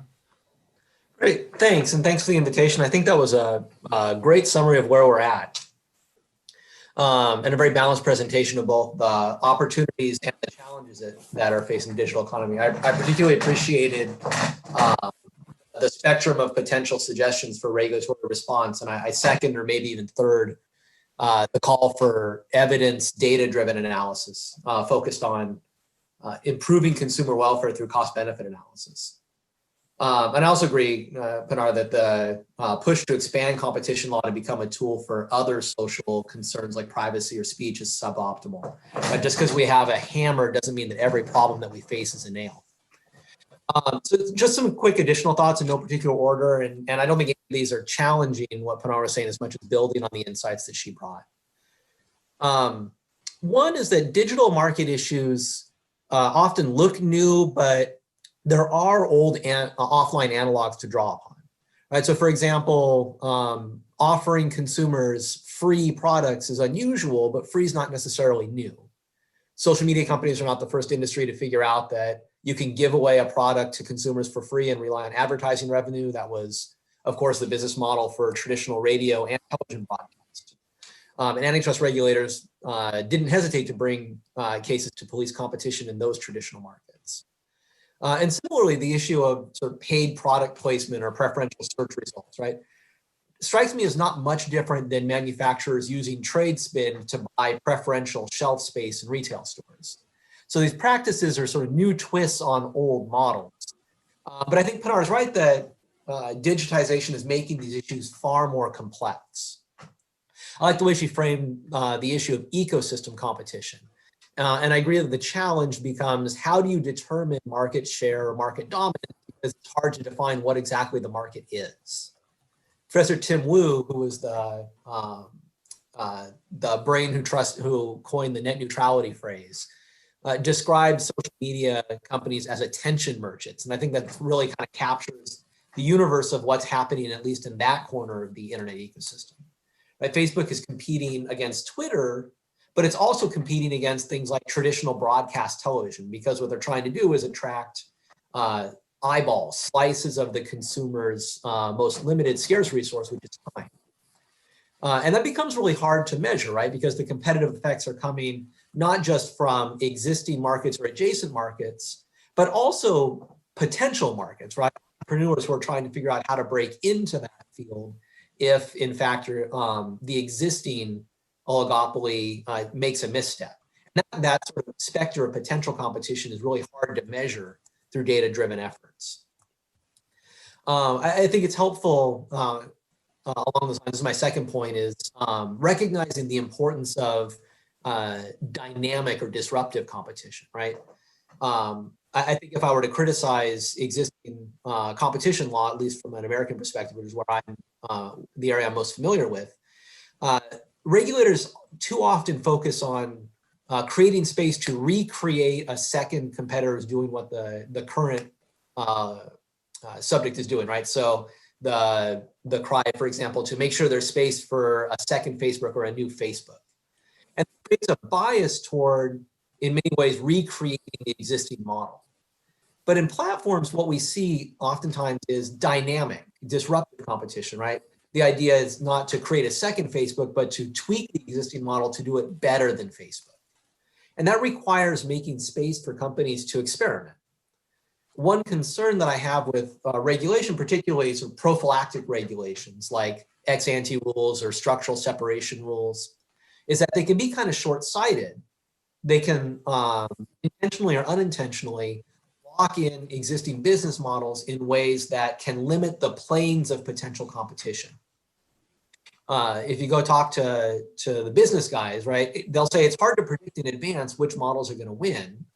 Businesses throw a lot of ideas against the wall and see what sticks. But for that to work as a competitive discipline, right, a way to discipline existing players, it becomes important to make sure that you're keeping the sandbox as open as possible for that type of experimentation and innovation. So for example, just drawing upon some telecom case studies that I'm familiar with, right? T-Mobile 6 or 7 years ago was the #4 wireless player in the United States, and a distant #4. They were never gonna gain on the market leaders, Verizon and AT&T, just by offering the same thing as the market leaders and trying to do it better, because they lacked the scale and they lacked the resources to provide exactly what Verizon and AT&T offer. So they expanded the plane of competition by zero rating music, right? Saying that a consumer's choice of music wasn't going to count against their monthly data cap the way it does with the market leaders. And Orange in the UK did something similar, right, with swappables. They had content-based wireless promotions where a premium data package threw in free access to 1 or 2 services that you would otherwise subscribe to, like Sky Sports Mobile or the Times of London or the Deezer music streaming service. These partnerships were classic niche strategies, right? It was a way for smaller providers that lacked the scale to compete on price or footprint alone to be able to gain share. But that was, in a sense, right, vertical integration, taking some type of partnership or integration in order to increase the planes of competition, and in that way redefine what it meant to compete in the wireless space. And of course, those regulations, relationships can work in the other direction too, right? So last year we saw Disney Plus launch a new streaming service, and one way that it broke in a big way was through its partnership with Verizon, right? So people who bought certain Verizon packages got 1 year of Disney Plus free. That not only gave Verizon an edge on competition, a way to attract some customers away from competing wireless providers, but it also gave Disney Plus immediate built-in subscriber base that jump-started its competition with Netflix. And so when we get concerned about things like, for example, vertical integration or vertical agreements, prophylactic rules that suggest some vertical agreements are problematic and therefore we should scrutinize them very carefully could limit these types of good competition, ways that expand the way we think about what the platform is doing and what exactly the company can offer to consumers. And then finally, I want to close just by seconding the push toward digital literacy. I totally agree that informed consumers are going to be an increasingly important element of robust competition in the digital marketplace. And I think one role of regulators in aiding this is through transparency and disclosure obligations, and also aggressive enforcement of deceptive competition rules, making sure that whatever companies are saying to the public, they're in fact being held to it to make sure that it's the truth, the whole truth, and nothing but the truth. And the one caveat I would offer is the concern that too much transparency can sometimes become a tool for anti-competitive coordination. So for example, there's a case study in the United States where at least arguably the requirement that long distance companies tariffed their services became a situation where market players could coordinate their pricing strategies through the tariff itself. So the regulator became the inadvertently the manager of an unintended and legally blessed cartel, right up to the point where we de-tariffed. So I guess I'll stop there and turn it back over to discussion.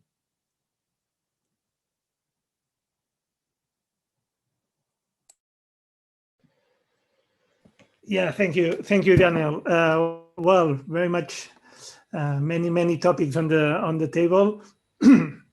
So, Pinar, I mean, I have plenty of notes, or topics that we could discuss, but I don't know, Pinar, if you have any preference or something that you want to add. No, just really to say thank you to all the comments. I think I agree with almost all of them.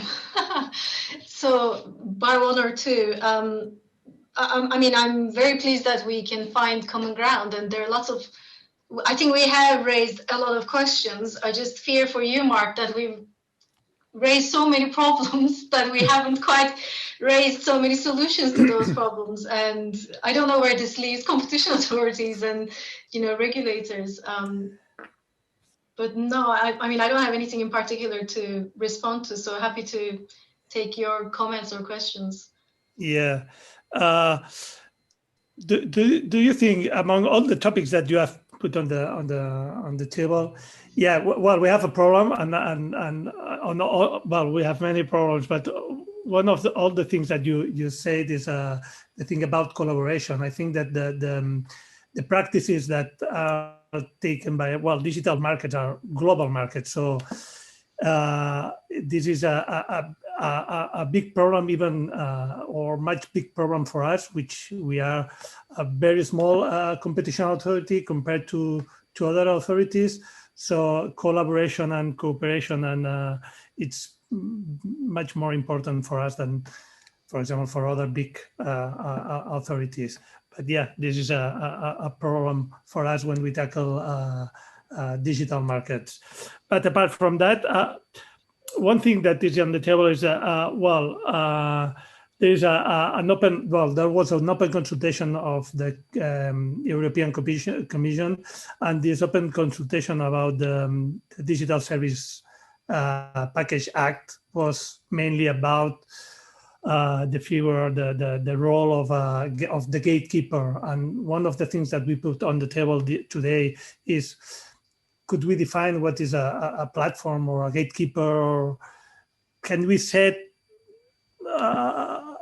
some things, or how could we define what is a gatekeeper? Or do you have any insight for that? Do you have any idea, or how would you define a gatekeeper, what the gatekeeper is?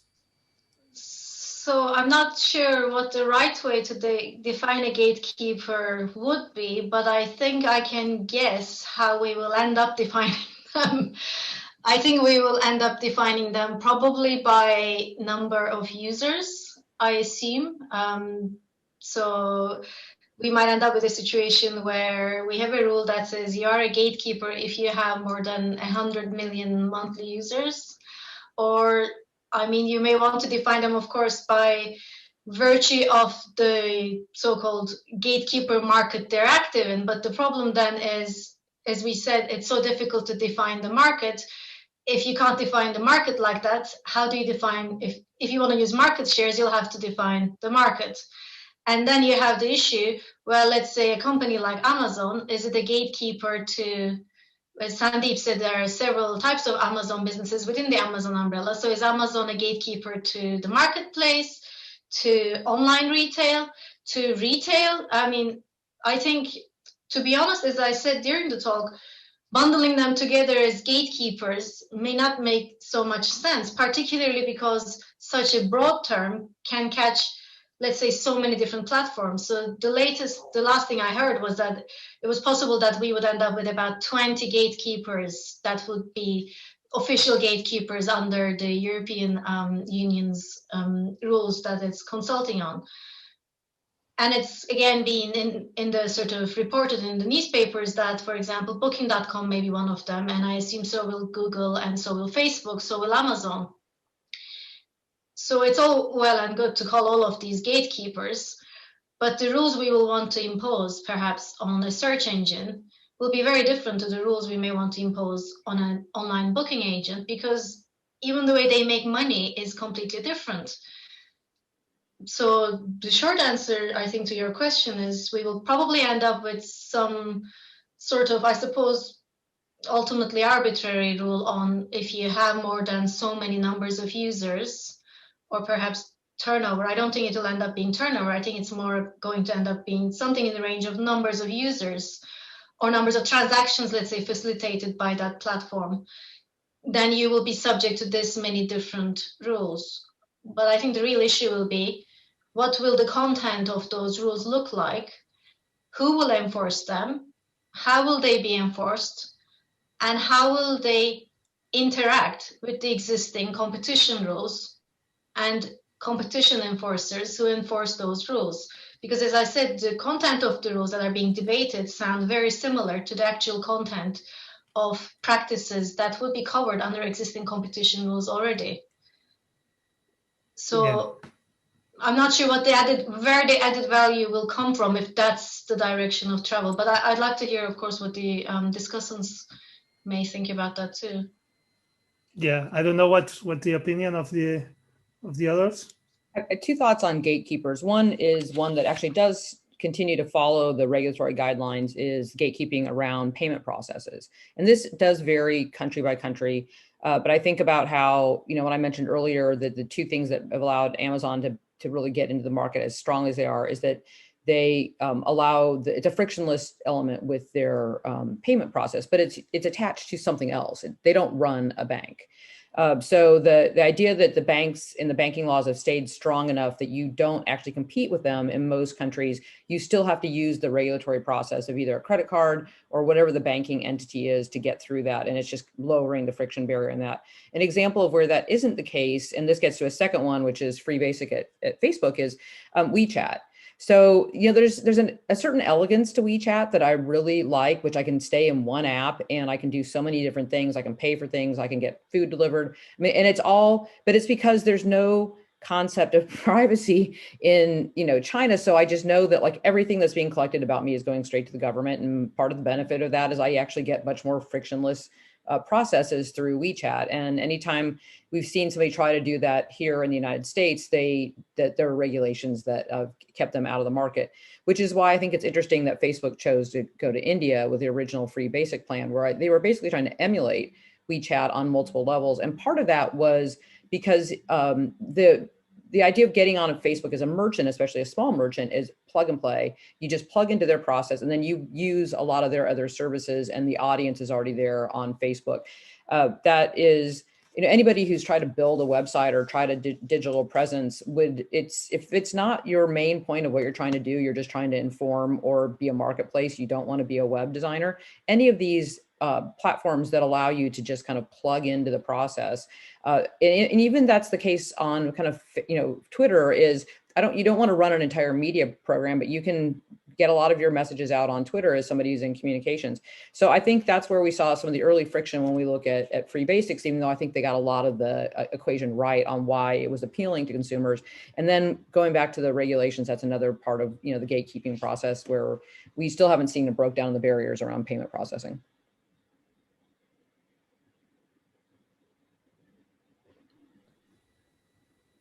May I react? Yes, sure. Great.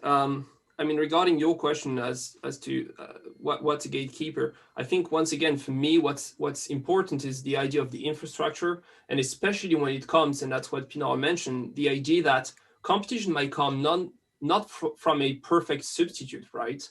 Could you actually build another Facebook? I mean, first, what would you do that? And second, probably you cannot do that. And yet we see TikTok, which is a bit different, comes to the market and compete eventually with Facebook.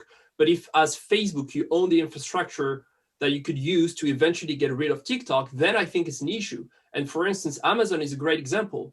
Could Amazon use Amazon.com to get rid of Shopify? Probably not.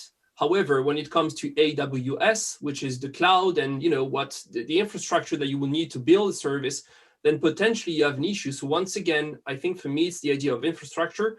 And to my distinction between platforms and aggregators, I think you will see that most of the time, a platform owns the infrastructure, and there you have some serious issues. As for the pure aggregators, I mean, if you're Netflix and you aggregate movies, can you do anything to get rid of the new Disney service? Not really. You can put some great movies, but that's pretty much all you can do. So I just wanted, again, to insist on that distinction, which to me seems to be very important.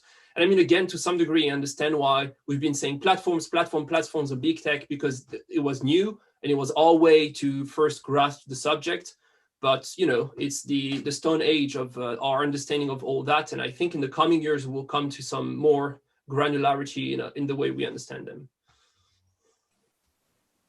Yeah, I'd just quickly add that I think traditional concepts like dominance and monopoly power in specific markets is still very useful. And when we're looking at particular companies, we have to look at both the downstream and upstream markets. So, a company may have multiple competitors in a downstream consumer-facing market, but it may have dominance or monopsony power with respect to upstream suppliers. So, for instance, Amazon, with respect to its third-party sellers, there's a good deal of evidence now that if a small third-party seller wants to reach a substantial fraction of the market in the United States, it has to be on Amazon. Being off Amazon often means the rapid end of that business. They just lose too much of the end-use customers to continue to survive. Whereas, for downstream purchasers, they may have more options. I think it's useful to rely on traditional concepts of product and geographic market when we're talking about dominance and monopoly. And I think that level of granularity is probably more useful than talking about gatekeepers, at least in technical antitrust debates. I think gatekeeper is perfectly fine and useful term in general discourse, but when we're talking about particular cases or making policy, we need to be a little bit more specific. Yeah, and I actually think what I would have to say builds on that a little bit. I wonder what the utility of a phrase like gatekeeper status is, like, because we don't have a good model yet for when gatekeepers are good and when they're bad, right? So in the States, at least, we have this thing called the essential facilities doctrine, which, it applies when a company controls a key input that a competitor needs in order to compete. But beyond that, it's not clear to me what work the gatekeeper metaphor is doing. And I get concerned, as I often do in tech policy, that when we lean too much on metaphors like gatekeeper or walled garden, the metaphor itself winds up doing some work that hides the complexity of what's going on, right? So to take the Epic Apple dispute right now, Epic Games is essentially challenging that Apple is acting as a gatekeeper to Apple's consumers. And when you phrase it that way, then it becomes easier for Epic to try to define a market of iOS users, which I think hides the fact that iOS is actually competing against other platforms, other ways in which consumers access the Fortnite product that's ultimately at issue in the Epic lawsuit. And so by using gatekeeper type terminology, it may mislead the court into an unduly narrow market definition. in a way that actually distorts rather than enhances competition. Okay, thank you, Daniel. Yeah, I would like to finish at 2:30, so we have 5 minutes ahead. Yeah, I have many questions, but maybe I would like to introduce another question or two questions. Yeah, Sandeep, when Sandeep introduced the idea of whether we have a problem with I would say, correct me if I'm wrong, but whether we have a problem with the structure of the market, or if we can change, if we can make or modify the rules in order to change the structure of the market. For me, that's an interesting point. I mean, do we need more rules? Do we have to change the rules in order to make competition to act in different ways, or to enforce or to promote companies to compete in another way? Do you think that there is this need of changing the rules? Yeah, I'll just speak about law in the United States, but I think over the past 40 years, there have been a series of reinterpretations and revisions to law that have encouraged companies to grow through mergers and acquisitions, through low-cost pricing, through exercise of dominance, that have been generally undesirable for society. I think we want companies to succeed and really thrive by making better products, investing in new technologies, investing in new processes. And the law has helped to channel business strategy away from the latter toward the former. So I think, at least here, we do need to have a wholesale reevaluation of the law. Are companies being encouraged to compete in desirable ways that expand the pie, that increase the capital stock, or are they being encouraged to compete in sort of zero-sum ways where, for example, business assets are just endlessly being swapped and bought and sold between companies instead of developing new assets, developing new productive capacity? I think one problem here is we're heavily dependent on the so-called rule of reason, where outside of horizontal collusion and other forms of cartel activity, every antitrust case involves figuring out effects, whether a particular merger is likely to have short-term adverse effects on consumers, whether a monopolistic practice adversely affected consumers over time. And instead of this very complicated, often convoluted process of trying to figure out effects in a particular case, I think we should have much simpler per se rules and presumptions that say certain practices are restricted or discouraged while other practices are tolerated and encouraged. So I think having rules on fair competition, maybe even codes on fair competition, much more like civil law jurisdictions, would be beneficial, both in terms of transparency and making clear to businesses that certain practices are valued and promoted while other practices are restricted or prescribed entirely. Yeah, okay. So do you think that transparency is a good mechanism? No, I think that transparency for consumers, if consumers know what companies are doing with their data, if consumers know what companies are doing well how do they compete, is a good tool in order to promote competition. No, I think that no transparency. If I'm as a consumer, I can compare between two platforms, and if I know what they are doing with my data, is that an element that can make them compete?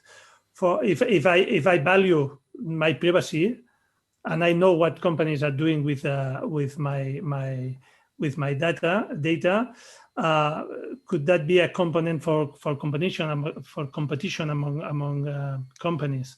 I mean, transparency is a good tool for that.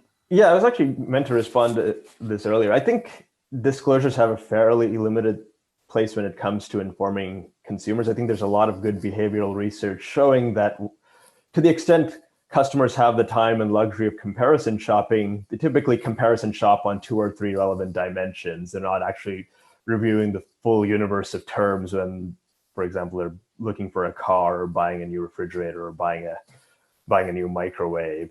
So consumer decision-making is unavoidably limited and circumscribed. People are not looking at whether Amazon offers better privacy than Shopify. And there's a lot of good empirical research on this. There's a study about a decade back that found that if customers actually reviewed the privacy terms of commonly used online services, they'd have to devote about 250 hours every year just to review the terms.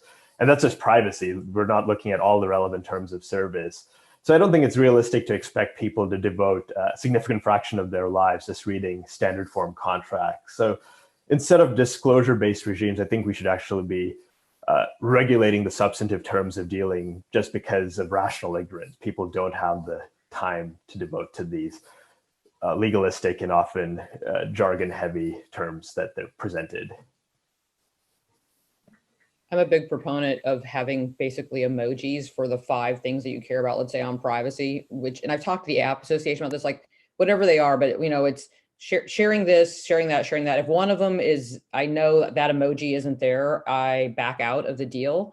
That would have to be the litmus test. Is it actually valued? I completely concur. I've tried reading, multiple terms of use, and it's just every time I see them, like, damn lawyers, you're making this more difficult because you're protecting your tail and not worrying about how the consumer really understands how this information's there. So if we could do some sort of simplification, which in our case in the United States, a federal law would help to understand what is being collected, how it's being used, what I can do to opt out, what if the information that's being collected is important to me, or if it isn't, I could have a better choice going into the process, but then also the ability to review it. As we see often, you agree to the 2012 terms of, let's say, Google on your Gmail, and then it morphs, and you don't necessarily review all the things that change along the way because you did that initial entry in at a certain point. As one of those damn lawyers, right? I might chime in. Damn lawyers. There are offline analogs to exactly what you're describing, Shane, right? So for example, consumers in food markets are concerned about things being organic or sustainably sourced, right?